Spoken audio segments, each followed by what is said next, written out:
The charges against 5 teenagers in the death of a beloved Hall County High School teacher are now being dropped. Police say Jason Hughes was killed last week in a prank gone wrong. Atlanta News First Bridget Spencer is live in Hall County tonight, where the attorney for one of those teens just spoke about this case. Bridget.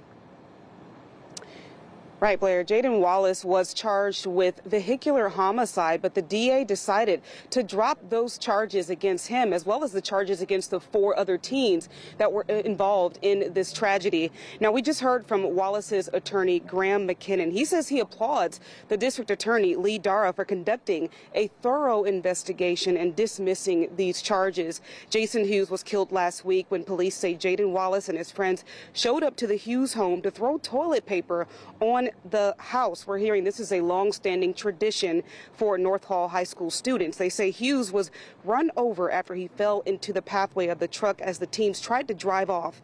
McKinnon says this was simply a tragic accident. Vehicular homicide charges were not appropriate in this case because Jaden never operated his truck in an unsafe, dangerous, or improper manner. And there was no dispute as to the facts of this case.